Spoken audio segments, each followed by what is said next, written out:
Happy Friday, everybody, and welcome into Locked On College Football Kickoff Live. That is Alex Dono of Locked On Canes, Kenton Gibbs of Locked On ACC, and Locked On Wolfpack, Drake Toll of Locked On Big 12. Thank you for making Locked On College Football Kickoff Live your lunchtime listen every single Friday, wherever you get your Locked On College podcast. Guys, let's start with the biggest news in college football. Another wild week and a wild scandal.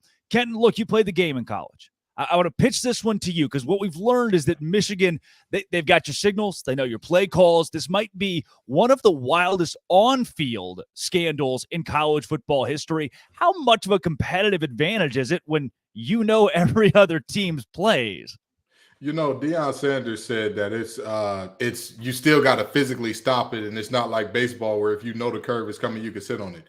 Deion, I say this with all due respect. You are physically one of the most gifted human beings to ever step foot on this earth. This is one of those what if God was one of us, just to slob like one of us moments, because you can't relate to us regular football players who were good enough to make the D1 and maybe even the NFL, but not one of the all-time greats. It's an immense advantage. It's an immense advantage, but I do want to say this.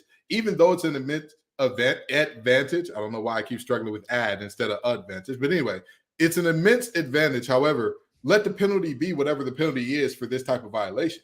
I'm sick of seeing like people saying, "Oh, Harbaugh needs to be banned from the NCAA forever. Michigan needs to vacate every win they've had under Harbaugh." Da, da, da. Listen, the reality is very simple. Whatever the penalty is across the board, levy it here. Now, if this is a unique situation which the NCAA doesn't have a penalty drawn up for, I would ask, why make a rule against something if you don't already have a penalty legislated for it as well? That doesn't make sense to me. But with that being said, again, I'm not one of those people that's like, well, it doesn't matter. You could have everything that a team is going to do. That's a lie. If I know what your team is going to do, I can easily, stop what you're going to do with a team that is on the same level, maybe even slightly inferior to you. So I think that this is a serious scandal. This is a serious problem. This is something that is seriously going wrong. But we're not going to nail the man to the cross. We don't believe in capital punishment for college football crimes. So let's relax.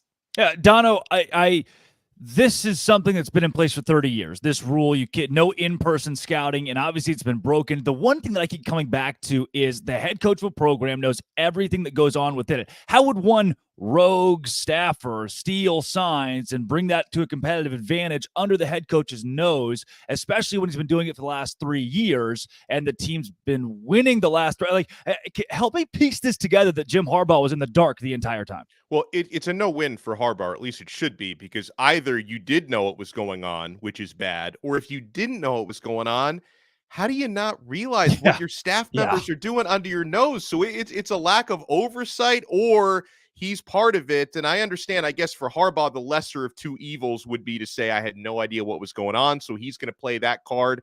And, I've sought a wide range of opinions on this over the past week. I've talked to, a lot of people who are, strictly broadcasters who didn't play football at that level, who tend to say, well, this is happening everywhere and they're making an example out of Michigan. But I also talked to, and Kenton gave an excellent opinion on this, people who actually played the game at the college level, and they tend to take it a lot more seriously. And you know what? I'm going to default to player opinions over strictly broadcaster opinions on this. I've talked with a former Miami quarterback, Malik Rozier, about it, and he's pretty offended by the whole concept of this.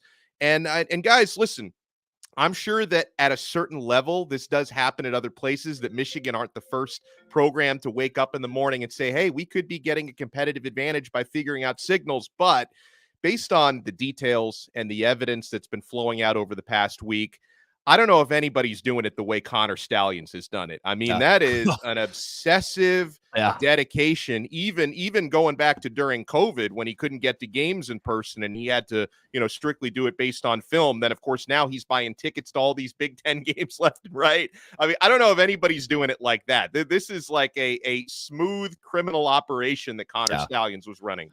And the one team that he missed out on last year, the TCU Horned Frogs, he just didn't. The one matchup that he overlooked. Can I say one thing?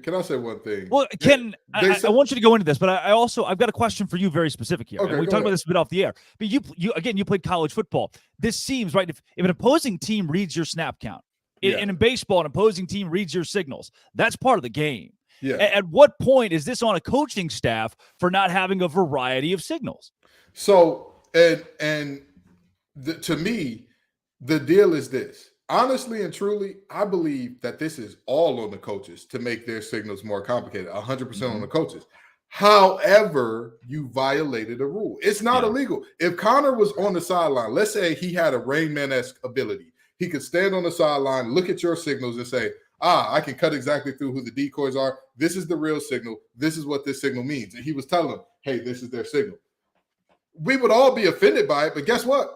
Find your own Rain Man. That's what your task would be at that point in time, right? Yeah. But the reality of this thing is you broke the rules. Yeah. You broke the rules. Again, I'm not saying that teams should, make it simple and say, hey, we're running 36 power, right? Like, we're not going back to those days. That's never happening. But teams need to make their signs more elaborate. And I know that sucks because we want to see football players play fast and play free and play loose. And, the old saying in football is if you're out there thinking, you're out there stinking.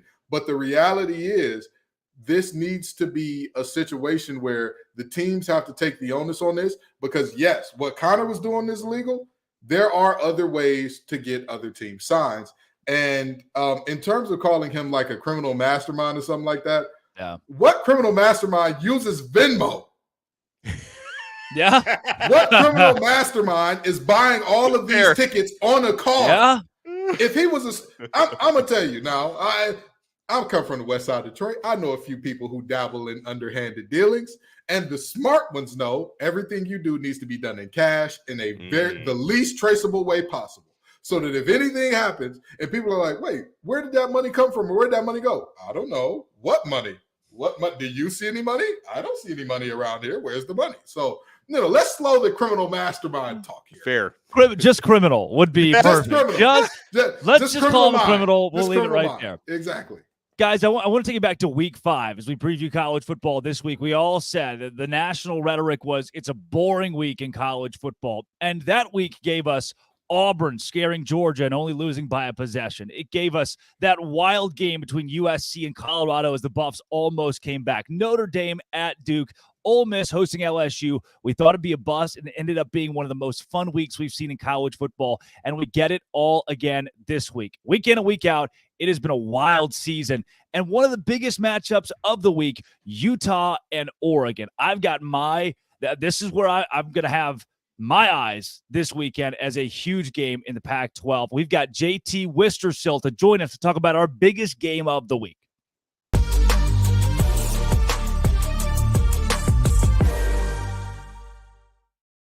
JT Worcestershire sauce here on Locked On College Football Kickoff Live. JT, man, you're talking to Utah Utes team whose defense has been nails. And you talk about the game against USC and how good the Utes looked. Cam Rising or not, Utah is a force here in the Pac-12.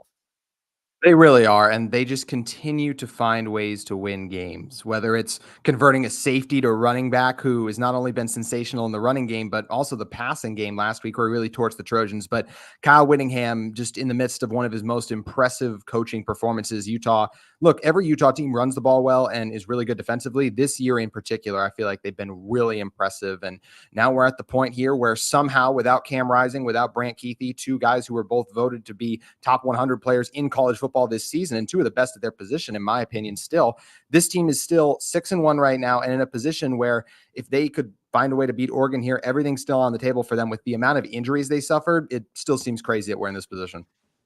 So JT, let me ask you this, okay? Mm-hmm.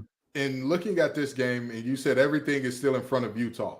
What is everything? Is everything as high as, hey, this is a playoff appearance if we can pull off some upsets here late? Or is this we could pull off the Pac-12 championship and win one for the Gipper on our way out the door? What does that look like for you?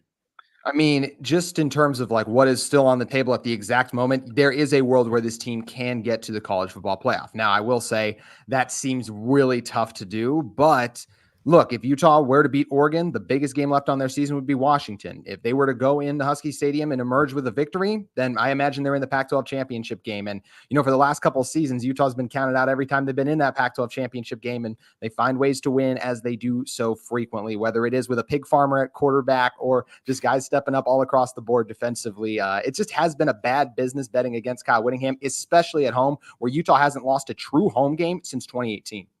Hey, JT, I love watching this Utah team because they're so physical, and I love watching them play defense. And they've definitely had Oregon's number in recent years. Obviously, Oregon is Washington game aside, where they were very good in defeat. They're having a tremendous year. What areas concern you most going up against the Oregon Ducks? What do you think are the key matchups that Utah has to win? Utah has to be able to run the ball. Bryson Barnes has done a fine job, but he's still a game manager. If the game falls onto his shoulders, Utah will not win this game. But that's where the running attack really getting going for Utah as it has in the past week will be a huge benefit for them with that two-headed monster that's been Jaquindon Jackson and Sione Vaki. So if Utah can run the ball, go on long, methodical drives, keep a Heisman guy who very well could be a Heisman finalist come the end of the season on the sideline for as long as you can, that'll be really successful for Utah. Another thing that would really help Utah in this game is win the turnover battle. If they can give this Utah offense some short fields, if the Utah defense can get some strip sacks, maybe pick off Bo Nix. It's only happened once this season, but still, this is a defense that was able to do it against Caleb Williams. They've had success doing it at other points on the season. So I really like this Utah defense, and especially how they play at home. Let's not forget this Utah defense at home this season has yet to allow over 15 points, and that's with playing teams like UCLA, Florida, and even recently Cal. And Cal's not as much of obviously an intimidating presence, but still, that's an offense that had a little bit more momentum. And it's just hard to hold teams under 2 touchdowns in college football today in general. And Utah's been really good at doing that at home. You're muted, Drake. You're muted. Somebody else did that. JT, I've seen this Utah team live, and one thing that stuck out the most to me was just the word opportunistic. It seems like this team just knows how to win. Down in late game situations, they've come back to win. I was shocked. They lost that game at Oregon State, only scored 7 points. They've responded by scoring 34 points in consecutive weeks. Is this just a new look Utah? I mean, who woke up? It was Bryson Barnes being reinserted at quarterback. When you were at the Baylor game, you mentioned that's what led to Bryson getting benched. He was bad in that game, and Terrible. Utah kind of made the knee-jerk reaction. They went with Nate Johnson. Nate Johnson was the main reason they only had 7 against Oregon State. Ever since they've gone back to Bryson, Andy Ludwig, the offensive coordinator at Utah, feels more comfortable with him. They've opened more things up offensively. Passing attack has been a little better, but I think if you were asking me what's really right with the offense the last 2 weeks, I have to go with the emergence of Sione Vaki for what he's meant in the ground game and the passing attack. He had 1 touchdown in particular against USC, where this is a guy who's a defensive back, and he scores on a couple of these plays where just guys who are not used to playing offense should not be doing the types of things he's doing. Travis Hunter gets a lot of hype, but for the last 2 weeks, the best two-way football player in college football has been residing in Salt Lake City in Sione Vaki.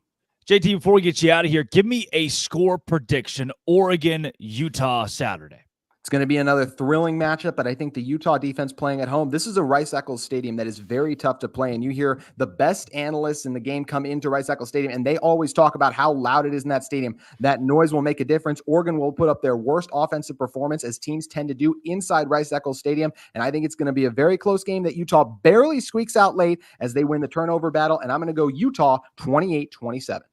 Wow, that is 28 points for the Utes this week, just the same amount of consonants that JT Wistersill has in his. We got to get you a vowel somewhere in there.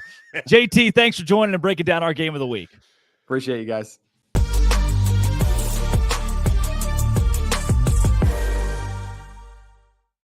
Coming up here real soon, it is my favorite segment. It's Sell Me Why. But first, we take it to Dono. Guys, it's time for our Game Changer of the Week, brought to you by Athletic Brewing Company. And I'm going with Billy Napier. I know we've poked fun at the Florida coach at times this year, but what an opportunity he has going up against Georgia. No Brock Bowers, world's largest outdoor cocktail party. Telling you guys, the man we've called LinkedIn Billy, if he wins this game, he can delete that LinkedIn profile. And just like Billy Napier, Athletic Brewing Company is completely changing the non-alcoholic beer game. They make non-alcoholic beers that actually taste good. They brew great tasting, award-winning beers. They beat out full-strength beers in global competitions.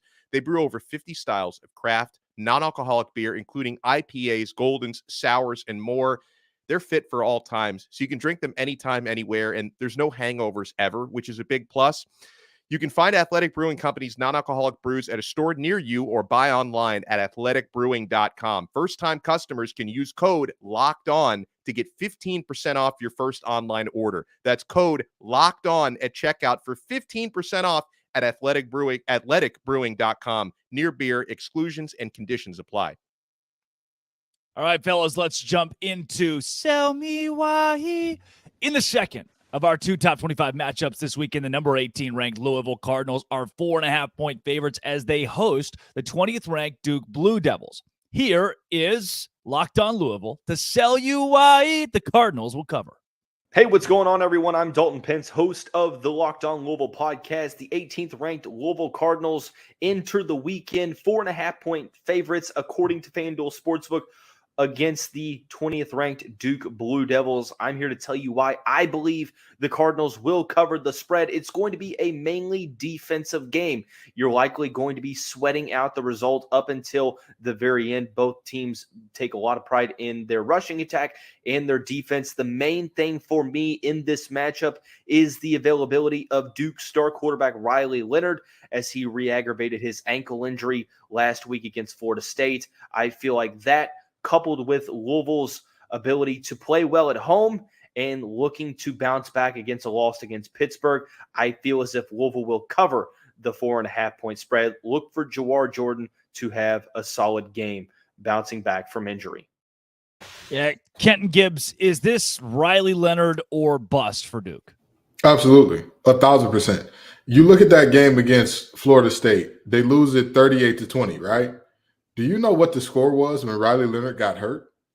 20-17, Duke led.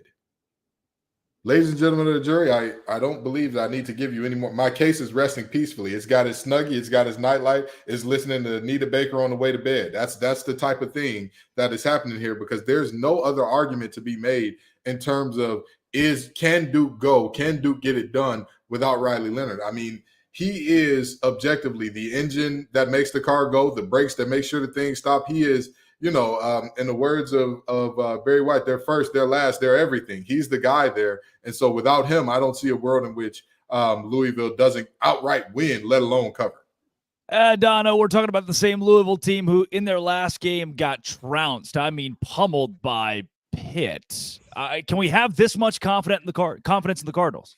I've got enough to say that they're going to cover, unless by some miracle Riley Leonard plays, because, again, Duke, there's a huge drop-off from Leonard to Beelan. I mean, in the game that Beelan won, he threw 4 passes in that game. You're not going to beat Louisville only throwing 4 passes. It's just not going to happen. And, again, that's a tremendous player. And, obviously, Duke has been on the uptrend the last couple of years, but they are still very, very dependent on their starting quarterback. And so, listen, I try not to judge a team now that, teams have played 7-8 games. You get a pretty good idea of who teams are. I try not to judge a team strictly based on their best or worst performance. I think Louisville can bounce back, and they're going to win and cover. How about the world's largest outdoor cocktail party? That is tomorrow. The Georgia Bulldogs are 14.5-point favorites over the Florida Gators, who've been fairly streaky this season. Gators open its 3-touchdown favorite. Georgia opens 3-touchdown favorites over the Gators. Here's Brandon Olson of Locked On Gators to sell you why Florida will cover 14.5. The Florida Gators are going to cover the 14.5-point spread against the Georgia Bulldogs in the world's largest outdoor cocktail party. The Georgia Bulldogs are 1-4 against the spread in their last 5 games where they've been double-digit favorites. They're 0-7 in 1 against the spread against unranked teams in their last 8 games. They're also playing this game without Brock Bowers, who is simultaneously their best pass catcher and their best offensive lineman. This game is one of those times where you just take all of the logic and throw it out the window. One of these rivalry games where all you know is it's going to get weird. Locked On Gators, Locked On Bulldogs, for once we unanimously agreed. Georgia wins. Florida covers 14.5-point spreads. It's going to be a close one. It almost always is. Even last year, Georgia was favored heavy, did not cover the spread there. This is a better Florida Gators team than they were last year. Florida will cover 14.5 points. Go Gators. Yeah, guys, I think this game could truly be as entertaining as Dono's shirt. There's a lot. I'm just, I gave it 20 minutes into the show. There's a lot going on there, Dono. We'll pitch it to you first. Florida, Georgia, 14.5 in any rivalry game feels like a pretty big swing. Yeah, and again, as I mentioned previously, we're past the halfway point of the season. Every team has played at least 7 games. You have a pretty good idea who teams are. And Georgia is a team that is probably still the best team in the country when they're truly motivated, but they haven't been truly motivated throughout the year. And this is a rivalry game. And guys, when you talk about sell me why and the spreads, most important stat for me is Georgia on the year 1-5-1 against the spread. That doesn't instill a whole lot of confidence that they're going to beat Florida by more than 2 touchdowns at the world's largest outdoor cocktail party. Now, one area, and I am picking Florida to cover, and like Brandon said, cover and still lose a relatively close game. The one thing that concerns me from the Florida side, why I'm going to sweat this out, even if I bet Florida plus 14.5, which is where the number is now. Florida had been so bad on third downs this year. 33%, that ranks 108th in the country converting third downs. That's troublesome. 7 games into the season, but at the same time, no Brock Bowers. Georgia has only covered 1 spread and 1 push all season long. I'm going with Florida to cover. Yeah, Ken, is there any way that Florida not just covers, but also finds a way to win this game?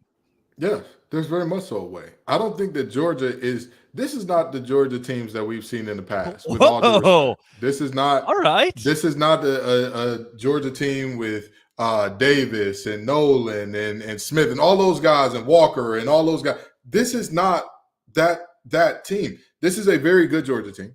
Yeah. This is a Georgia program that now they don't rebuild, they reload. Love that for them. But this is not that type of team. Just with all due respect, what have we seen all year that says, hey, this Georgia team, not only can they whoop the wheels off you, they're going to whoop the wheels off you. You can go ahead and not only schedule an L, you can go ahead and say, whatever the spread is, add 7 to it. That's how much they're going to beat you by. That is not this team that we're looking at right now. So, yeah, Florida can definitely do it. Graham Mertz is going to have to put on a special performance. That running game is going to have to show up. The defense is going to need some timely stops. But there's a I wouldn't be shocked if we are coming back here next Friday saying, oh, Florida is somebody's boom team and Brendan doesn't need to mute anybody. Now here's the question I'll ask both of you guys, though. Is this one of those things where in Florida's case, you're going up against the top team in the country. If you lose this game by 3 points, by 6 points, is there a moral victory to be had here? Because overall, I'm not much of a moral victory guy, but when it comes against the number 1 team in the country, 2-time national defending champions, can Florida come away from this winners even if they don't win the game outright? I'm going to go no on that one. I'm going to go no because there are certain scenarios, first-year head coach, you play a great team club. I mean, I watched, I know this is personal. It's not going to make a lot of sense to many folks. 2017 Baylor goes 1-11. Builds the foundation for a team that goes to a Sugar Bowl 2 years later because they lost a lot of close games. That's a great learning lesson for a young team. This is a Florida team with a coach who's been there long enough to be on the hot seat now that needs to start winning big games to stay in the SEC. The SEC is not 8-4 every season. Florida is not 9-3 every season. You saw the same reason Mark Richt got fired at Georgia. Obviously worked out well for them. Look at Bo Pelini at Nebraska, was the complete opposite. So where does Florida go from here? You got to win a game like this. If you only lose by 3, there's no, well, man, those Gators played great this week. Not how the fan bases work in the SEC. Absolutely. When I talk all the time about there are certain teams where 8-4 perennially is not enough, and there are certain teams where 8-4 forever gets you a statue built. Florida is the former, not the latter. This is the reality where not only is this a Georgia team that has looked human all year, this is your rival.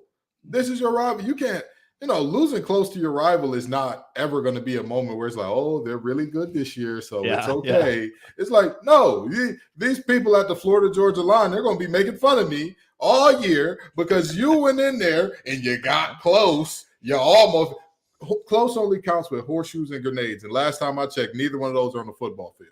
I would hope not, right? Although Connor Stallions would probably find a way to work them into a game plan. He did go to Navy. He did go to the Naval Academy. There you go. I'm just saying, he went to a service academy. I'm just saying. Guys, geez. Look, it's on the script, so I have to read it. There's a freeze warning in Auburn, Alabama. Get it, guys? A freeze warning? The weather's 82 degrees there Saturday. God bless. The Auburn Tigers are 6.5-point favorites over Mississippi State Bulldogs team that didn't allow 6 points last week. Here is Zach Blackerby of Locked On Auburn to sell you why the Tigers will cover.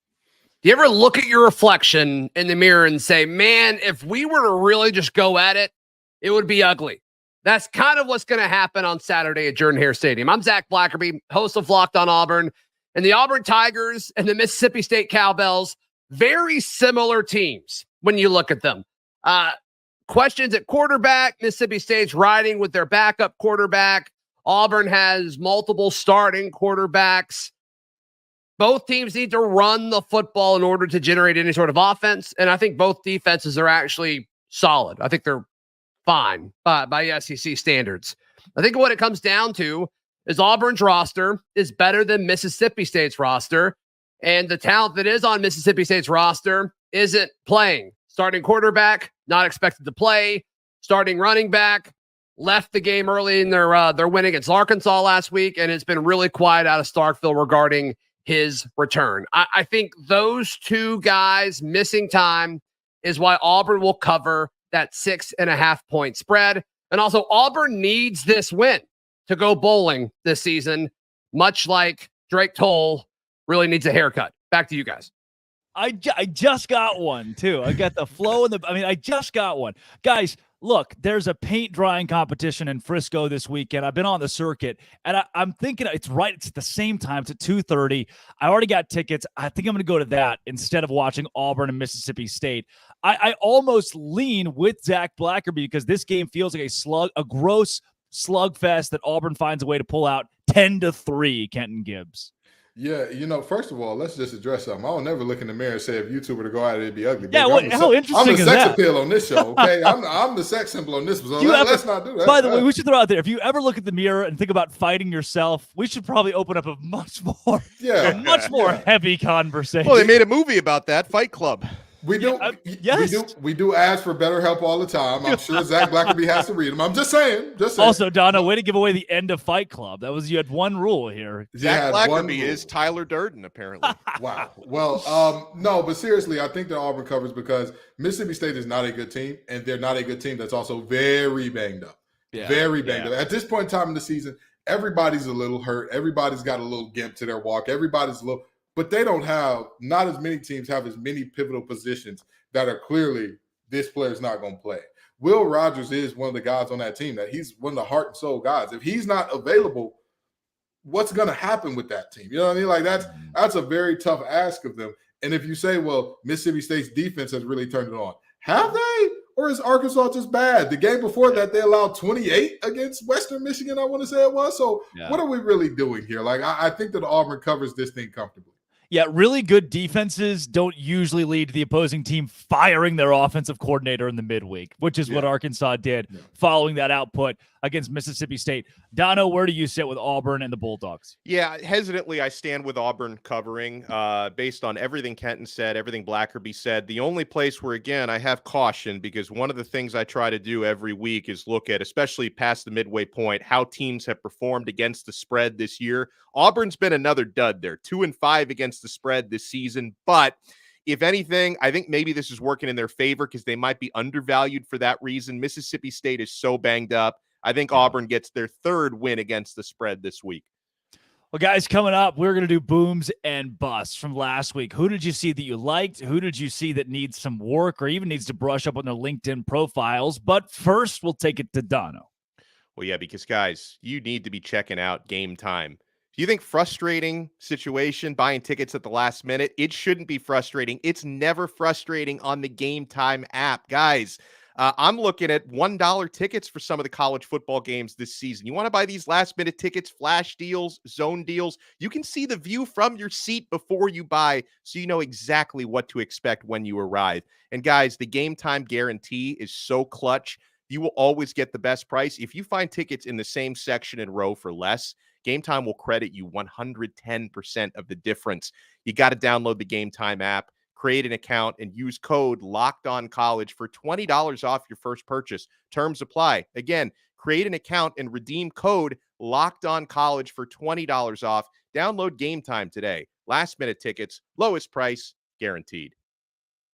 Hey guys, let's rock into some booms or busts this week. Kenton Gibbs, we'll start with you. Give me a boom, give me a bust. What are you thinking? Well, I mean, there are so many teams that I look at here and I say, oh man, this team could be so special. And it's rare that booms and busts give me joy. It's very rare. But this one, I take pride in. This one makes my heart smile to give. The North Carolina Tar Heels. Come on down. Oh, you can't do that. Oh. McCullough Brown, come on down. Drake May, Tez Walker, come on down. I've heard apparently the governor and the AG are calling to see if they get the results of the game overturned because they are willing to put in calls for UNC.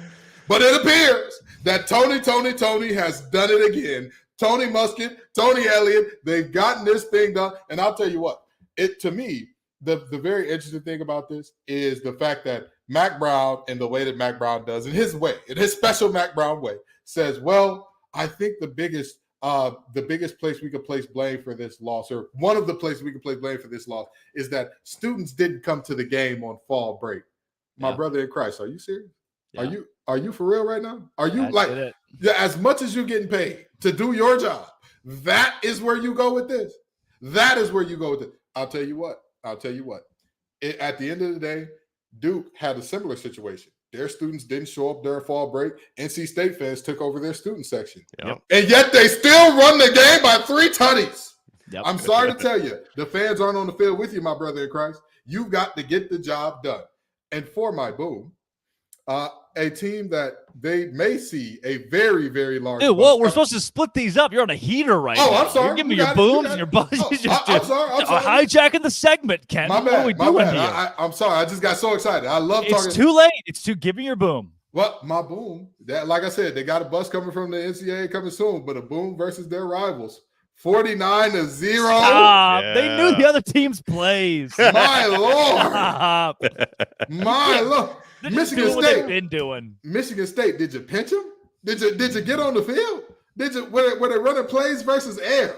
Because, oh, my Lord. And remember when we talked about this last week in the Sell Me Why, we said Michigan is not going to call off the dogs. Harbaugh for sure proved us wrong because he actually did call off the dogs and still beat them by 49. Yeah. Oh, my God. Oh, I'll tell you what. It is tough to see a team lose that badly to their rival. And then you say, well, the coach has to get fired. LOL, JK, their coach is already fired. Right. So how many can you fire in 1 year? It's just some nasty work going on. But Michigan, absolute domination, not even close. You know, those are my booms and busts. I'm going to shut up for the rest of the segment because my heart is filled. It's filled. And by the way, I believe, I know at least me, you guys might have as well. I had Michigan covering last week because I just knew like that one was one of the easier calls last week. They were going to have no problem with that. Yeah. Dono, when it comes to you, booms and busts, I know you're a big boom guy. You hate the pessimistic side of college football. What do you got for us this week? Well, I do have some busts actually. I mean, Kenton already took one of mine, which is fine because it needed to be said, and he probably said it better than I could on UNC. But another bust was USC. I mean, that defense. And listen, I know, and I mentioned I love watching Utah play. But their offense is not as good as they looked last week. Like USC is a slump buster. You go up against your defense. That is a get right game for any offense in the country. They lose to Utah 34-32 last week, 2 straight losses now for the Trojans. And it's gotten, so bad there on one side of the football that you've got Emmanuel Acho out there saying that Caleb Williams should just sit the rest of the season, which to me, it's ridiculous on so many levels, including the fact that, listen, 10 years ago, even a few years ago, you're not making NIL money. He's being compensated very well to suit up and play the cut. Stop it. He's not quitting on his team the rest of the year. But that's how bad it's been. So bad for USC. That's how much of a bust they've been these last couple of games. You got people saying their quarterback should shut it down and get ready for the NFL. Now, my boom. This is going to be, and you guys may not like this because both of you guys already said you don't believe in moral victories under most circumstances. Are you going to give me a boom who lost the game? I'm going to give you a boom who lost the game. Gosh. UCF. because UCF is not a good football team. But UCF was the better team on the field in Norman, Oklahoma for most of that game. I was really impressed with what ended up being a 39-29 loss for UCF. So this may be show history. I may never be allowed to do this again, but I'm giving my boom to a team who lost their game. Yeah, we see you with the Italy shirt, and we're throwing soggy tomatoes at you to kind of drench you there. Because I will say something. I mean, Dylan Gabriel is very relieved that his team ended up winning that game because he's a former UCF quarterback. So that was one he could not afford to lose under any circumstances. The Italian ad read guy has given us a boom this week who lost the game. Alex Dono, one of a kind. I'm not going to let a couple of these teams skate out of here without being, and they're not going to be my bust, but I do got to bring them up. Iowa this week. What? I mean, you can't let it come down to Brian Ferentz, Kirk Ferentz. Hey, if your last name's Ferentz, who knows if you'll still be in Iowa City next season. 12-10, they lost to Minnesota and hit the under in one of the lowest over-unders in college football Power 5 history. South Carolina, who we were so excited about. Spencer Rattler preseason fell to 2-5 with a 34-12 non-competitive loss to Missouri. You're a bust this week. How about Tennessee, who's got Alabama right where they want them, and you fall apart in the second half? You guys already mentioned UNC as a top 10 team. You can't do it. You can't do it. And then before I get to my official bust, the referees in the Texas and Houston game. The kid's a yard past the first down marker. You mark him short. Dana Holgerson, no challenge. In the end, Texas wins, and the game is effectively taken out of Houston's hands there at the very end. My bust of the week, though, I'm getting ready. I'm juiced up. I can tell you, I'm in my Snuggie on Saturday. I'm watching College Game Day, and I'm excited for Ohio State, Penn State. And when I tell you, Ohio State gave Penn State's offense so many opportunities to just show up on the field. Yep. Penn State just drive after drive. All right, here's where the game's still close. Here's where they got another possession. Oh, maybe they figured it out this time. And Penn State couldn't muster a thing. Couldn't muster. Drew Aller was in a blender. He looked worse than Dono's shirt. 18 for 42. One touchdown pass late in the game. By that time, it's effectively sealed. And I could not have been more disappointed, Kenton, with Penn State. I agree. Had their offense bothered to show up at all, had their offense bothered to be relevant when their numbers called, as Robert and I would say, they would have been fine. They would have actually had a shot. And the crazy thing about it is you look at that Penn State defense and you look at how Ohio State basically had one game plan offensively. Get the ball to the Italians. And in this instance, the Italian's name was Marvin Harrison Jr. They said, get the ball to Marvin. Him. Yes. Maserati Marv? Is that it? Maserati Marv. Gus Johnson Marv. I don't know what Marv is paying Gus Johnson, but he was excited Saturday. And listen, who wouldn't be excited Saturday to see somebody do something productive offensively with the mess that we saw from Penn State? Yeah. What? I mean this very genuinely because, fool me one time, shame on you. Fool me twice, can't get fooled again. James Franklin, you're cooked. You're cooked with me. I'm never betting on you in a big game again. I'm never rolling with you in a big game again. This right here is why I'm not a bettor, because you let the whole team down. Everybody's rooting for you. Everybody's saying, this is your year. You can do it. And you say, LOL, JK, we don't want it. We don't want too much pressure. Light's too bright. Disappointing. By the way, something I need to look up now, if that was the lowest scoring game Gus Johnson has ever called, because usually just him being at a game, just automatic barn burner. It's like 45 to 42. I mean, he had 26 combined points to call in this game. But I'm with you, Kenton and Drake, on what you were saying about Penn State, because I kept watching this Penn State content last week because it was such a big game. I was checking out, some of their even beyond Locked On Nittany Lions, which is fantastic. But I'm going around and seeing what people are writing and saying about Penn State, and there seemed to be this idea that, hey, like, our offense hasn't opened up because it hasn't had to. Like, don't worry about it. Yeah. Drew Aller's going to be going deep left and right. Our offense is going to turn it on. Well, sometimes you are what the first 6 games said you are, and that seems to be the version that showed up against Ohio State. Yeah.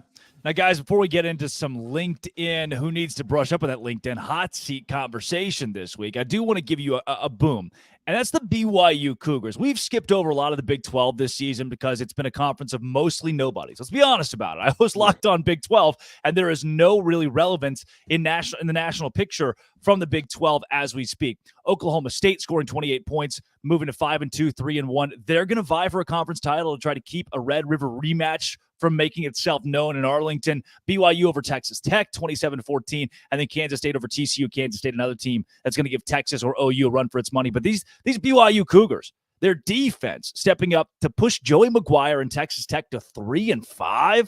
Oh, how gross is that for a guy in year 2 that won 8 games last season? BYU now sneaky 5-2, 2-2 in Big 12 play. The only new team having success in this conference, having moved from the wilderness or group of 5 independents into the Big 12. They've been great. But let's talk about some guys who have not been great. LinkedIn Talent Solutions is your place to go. And LinkedIn is where a lot of head coaches are going right now, because with only a few weeks left in the college football season, they'll be searching for new jobs. We've talked about the Butch Jones of the world. We've mentioned how Jimbo Fisher and his job's on the line. But let's go to you first, Kenton, on your LinkedIn, your number one guy this week that needs to brush up on that resume. Well, this is also going to go into my best bet of the week, but Mr. Babers up there in New York, my brother. You're going to have to go. Oh, dude, Kenton, it's Syracuse. They can do whatever they want. They don't have any NIL. You sure can. You can do whatever you want to an extent. You can't lose a game. This game got so ugly so quick. It legitimately was like, wait a minute, did Syracuse even get off the bus yet? Before Virginia Tech is leading by darn near 30 points. Yeah. This is a game in which Virginia Tech didn't even need Kyron Drones to be special or good. He just kind of had to show up, hand the ball off a couple times. They'll be all right. This game was so non-competitive. I don't care what university you're at. If you want your athletics department to be taken seriously and you are a Power 5 school, you have to be more competitive than this in a conference football game against the team that coming into the season was predicted as the second worst in the conference that started off the season in one of the worst ways in the conference. And now all of a sudden, Dono and I talked about this off air in terms of how big the advantage is when you're talking Lane Stadium at night during the middle of the week. Yes, but that was so embarrassing. Dino, don't worry about it. Pack your bags. Update that LinkedIn. I got you. We can have you on Locked On College Football. Dino's my guy, but they're not Syracuse's guy for much longer. Yeah, Locked On Syracuse, Dino. That'd be awesome. How about Alex Dono? What do you got this week? I got to bring up the name that I feel like it was brought up so much weeks ago that people just got kind of tired of bringing up, and that's Tom Allen at Indiana. It has, I think the only thing that, might potentially save his job is the buyout is ridiculously high. But I mean, that team is dreadful. And, listen, Penn State, they're going to have their get right game tomorrow at noon when they face Indiana. All of a sudden, that offense that I just criticized is probably going to go off and score big points tomorrow. So that has to be said. That seat is very, very hot. Now, this is a seat that I wonder if it's warming up, guys. And, I just watched firsthand in person what happened last weekend with Dabo Swinney and Clemson. Now, as a Miami guy, obviously, I try to look at the positive. Miami played very, very well with a freshman, first-time starting quarterback who was able to win that game. A lot of positive storylines, but when it comes to Clemson, that game was a disaster. You've got your starting quarterback going rogue on the final play where he was supposed to hand it off. He tries to play hero ball, but then Dabo throws him under the bus after that, which I thought was a little low class on Dabo's side. And this is not in itself is not fireable, but Dabo made a very insensitive joke about suicide after the game, which is just a really bad look. That in itself won't get you fired, but a lot of things have been working against Dabo Swinney this year and in this era with the way he hasn't embraced NIL and hasn't embraced the transfer portal. I'm not saying the seat is hot, but the seat's getting warm. Kenton, back to you. Perspective as a former player, because I do want to go with what Dono just mentioned on Dabo Swinney throwing a player under the bus. Reporter says it's an RPO, and Dabo says, nope, his quarterback had one job, don't know what he was doing. Kid went rogue. I know a lot of head coaches that would just take the fall and say, you know what, it was an RPO. He made a decision he thought was correct, and we as a coaching staff didn't put him in the best. And even if it's not true as a coach, it's just what you say to protect a 20-year-old kid. As a former player, take yourself back to being in pads. I mean, is this something that if you're that QB, if you're on this team where you think, wow, I can't believe my head coach did this? People keep asking me, Kenton, what's the fix for Clemson? What's the fix? How do they get better? What's the fix? there is no structural fix. They need a structural fix. There is no small fix right now. Mm-hmm. Any small fix that you propose, that's slapping Flex Seal on a dam that's cracking. It just doesn't make sense, right? RIP Billy Mays, but that will not get the job done. That is not how that's going to work out. So, in terms of what I have done, what Dabo did, probably. Is Billy Mays dead? He is. Yeah. Guys, what? Yeah. I don't think he was Flex Seal. I don't think Billy Mays was Flex Seal. He's OxyClean. OxyClean. But he started that whole genre. All of them are his sons now. All of them are his sons. Okay, all of the you know what? I'll give it to you. Yeah, I'll give it to you. Thin ice, but I'll give it to you, Kenton. You got to give him his guts there. But anyway, the reality is very simple for this situation. If I'm Dabo, I'm calling that out in the meeting room, and I'm saying, hey guys, on the Sunday meeting, I'll take the blame for it in front of the press. But on the Sunday meeting room, I'll say, hey guys, you see what's happening here? Now, we called the play for Will Shipley to get it right here. And he's supposed to be going here. And it looks like if Will can beat one guy in the hole, he can get in the end zone. Now, he's a running back. This here's a running back. You know what he does? He runs the ball. He beats people in the hole. That's his whole job. That's the whole deal of what he does. But wait, y'all. We got a quarterback. The guy who's supposed to be throwing the ball. The one who's supposed to be making the good decisions. Deciding, hey, I don't give a damn about the team. I don't give a damn about what the coach says. I want the glory. I want the touchdown. Do you see what I get you? Do you see what I get you? I get you out here by yourself on an island with a linebacker that's bigger than you, stronger than you, faster than you, chasing you down. The team gets you one-on-one in the hole because we did it the right way. Let this be a lesson. Let you live with this. Let you sit with this, Cade, that this is squarely upon your shoulders. But not in the public. Never in the public. Never in the public. That's the issue I had with it. I mean, look, wholly have an issue with the kid. Now that Dabo said that this player went rogue, you think, wow, kid shouldn't have done that. Also, Dabo shouldn't have done it. You know, it's something we as the public never needed to know. Guys, and Dono, you're the resident betting expert. We need to make some money this weekend. Last week was wild enough that it threw me for a loop. Had it not been for the Utah win, I would have been out a couple of dollars at FanDuel.com. This week we bounced back. Let's go. Best bets. Dono, what do you have circled?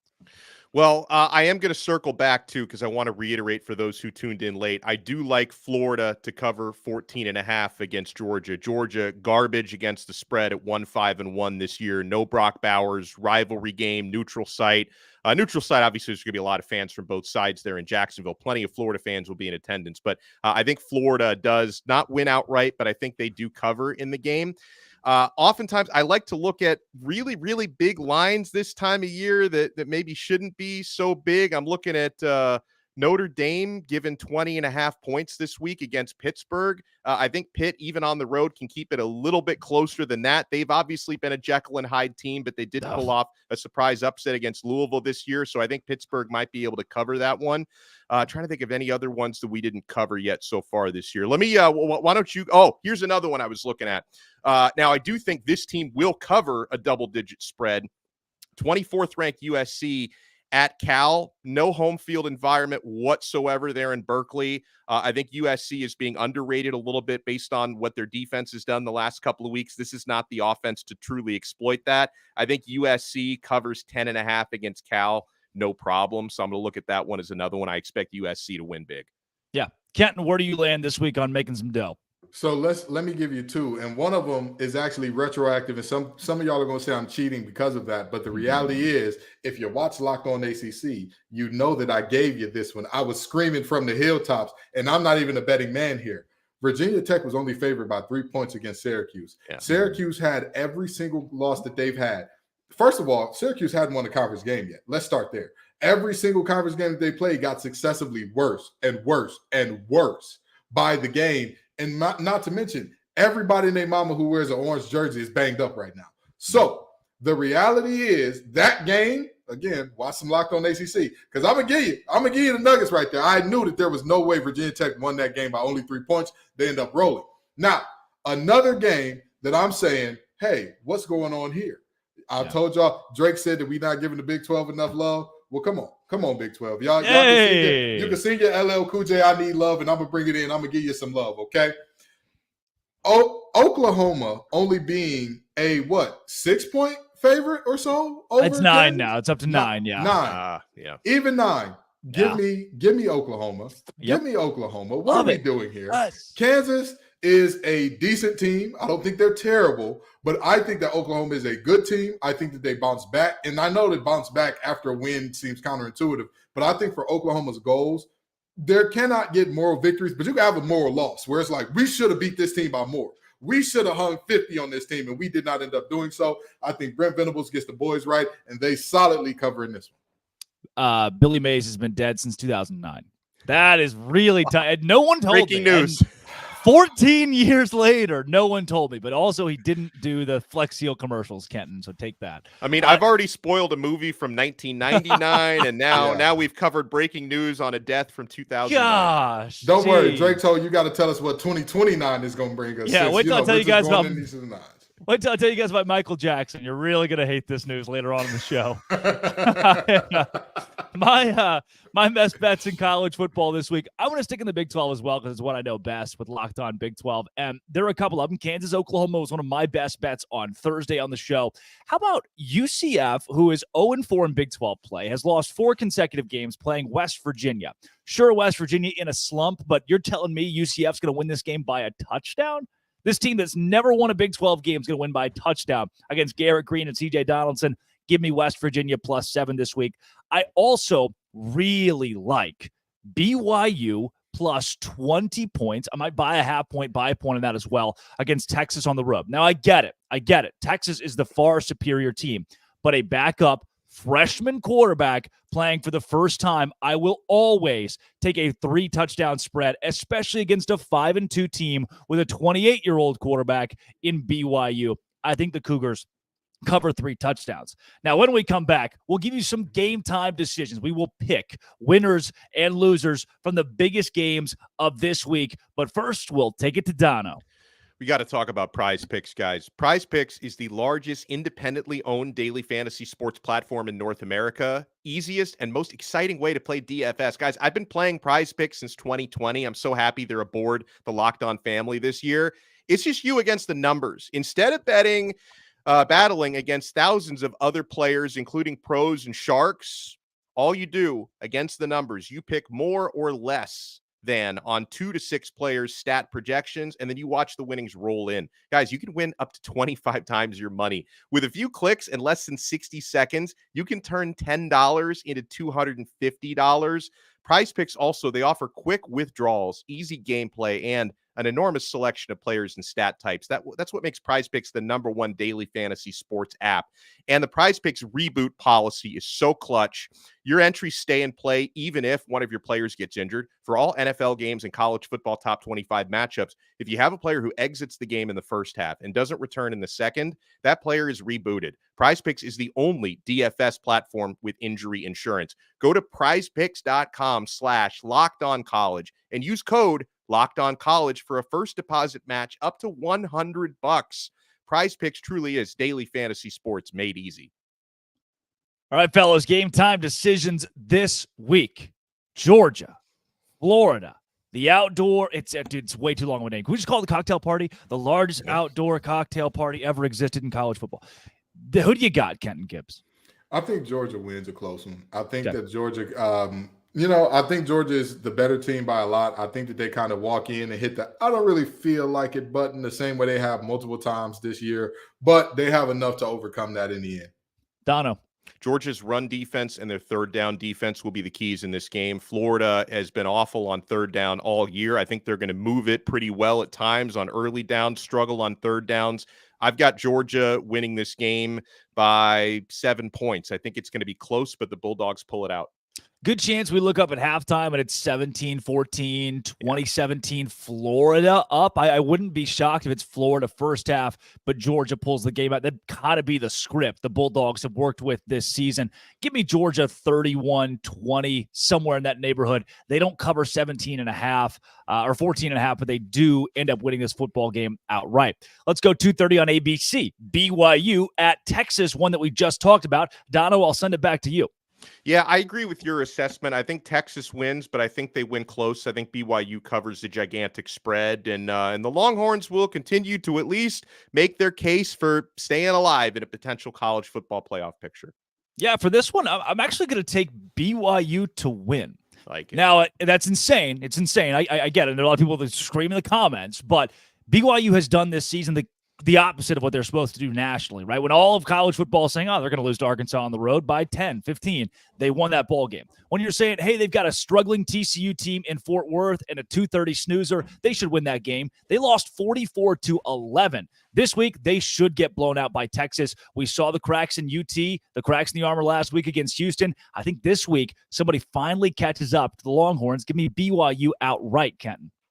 BYU is the person with a master's degree in astrophysics, but they are working at Papa John's. You don't know who they are. You don't know why they are. It doesn't make sense to you. But what does make sense to me is Texas pulling off this game by less than the spread, but winning outright.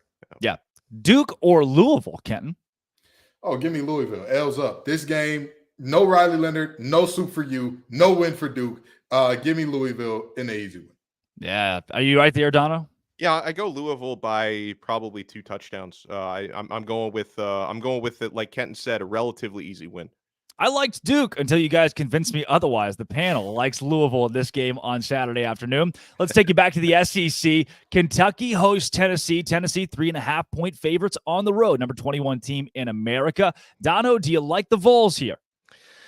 I don't. I think I like Kentucky to pull this one off. I mean, the Vols have let me down against the spread and overall. You saw what happened in the second half against Alabama. Obviously, this is not Bama, but I something tells me Kentucky's going to pull off a mild upset. Yeah, Kenton? You know, I want to believe in Kentucky. I want Devin Leary to do well. I care so much for that young man, and I really do wish him the best in all the good things. And Joe Milton has struggled mightily this season so far, but I can't bring myself to say, hey, Ray Davis is going to be enough for y'all to win this game. I can't do it. I won't do it. I'm going to go Tennessee winning a very close one. I'm not sure if they cover, but I think that they win this game. Can't get the vision of Kentucky, Missouri out of my head. That game was in Lexington. Give me Tennessee as well on the road this week. A couple more before we get to the game of the week. Colorado goes to UCLA, Dono. Man, Colorado are big underdogs in this one, right? 16.5, yeah. 16, man, UCLA is going to win. Colorado's going to cover. So I do have the Bruins, but I think that's too big of a spread. Yeah. Kenton, can Colorado pull the upset? I'm upset at the odds makers for making me say nice things about Dante Moore. Yes, Colorado can upset, but the reality is they won't. That front defensively, too good for UCLA. Colorado is a terrible offensive line. If us three were rushing against Colorado, I know for a fact we could get us a sack or two. I have no. Hey, let me tell you something now. We could. It's a unit. It's us. Okay. The Locked On College Football Live crew can get a sack against them. And with that being said, I think that UCLA has enough offensively to get it done. And defensive line wise, they're gonna keep Shedeur scrambling and running all day. No watches will be shown on this day. Give me UCLA. I'll go with the Bruins as well. Their 2 losses are very quality losses in Pac-12 play. How about Georgia Tech hosting North Carolina? Dono, this is a game where the Tar Heels have to bounce back. Oh, this is a get-right game for North Carolina. Like, they learned the most valuable lesson last week, getting beaten by Virginia. And despite, like, you don't win too many games when one of your scoring chances, you fumble into the other team's end zone. Virginia was able to overcome that and still win the game. That was embarrassing. North Carolina just didn't give them any respect. They have no choice but to give Georgia Tech respect. UNC is such a better team than the Yellow Jackets. They're going to get it done. Kenton, give me an upset. I wish I could. It would make me smile. I'd love nothing more than to say the Heels are going down again. Unfortunately, that's not going to be the case. As much as I like Key and company, they just don't have the horses in the stable. They're not as talented. They're not as deep. They are, I said this last week on Locked, or actually this week on Locked on ACC. Georgia Tech is a lot like a girlfriend with a guy who's bad in bed as her partner. They just can't finish to save their lives. So with that being said, I am 1,000% sure that even if they come out and get a lead, Drake May is going to do his Drake May thing and end up taking this game away in the last minute. Give me UNC. Game of the week, number 8, Oregon. Number 13, Utah, 2:30 p.m. on Fox in Salt Lake City at Rice-Eccles. Kenton Gibbs, who wins this ball game? You know, I've done so well going against Bo Nix so far this season. And I feel like I need to continue this because guess what? Utah, how you going to beat them? Those boys are absolute menaces at home. Give me the Utes. Oh, Donna, where do you land? I'm so tempted. And Utah has been so good even without Rising all year. But this is a different Oregon from the last few years that Utah had the number of. I'm going with the Ducks. Utah throws, and it's incomplete. They run, and it's for a loss. They special teams, and it doesn't look great, but they win the ball game. They're the better team defensively, and that means a lot this week. They down the Ducks in Salt Lake. 2 out of the 3 on the panel like the Utah Utes as 7-point dogs to win outright. And give me the Baylor Bears on top of Iowa State. That is Alex Dono of Locked On Canes, Kenton Gibbs of Locked On ACC and Locked On Wolfpack, Drake Toll of Locked On Big 12. As always, this has been Locked On College Football Kickoff Live. Thank you for making it your lunchtime lesson every single Friday. We'll see you next week.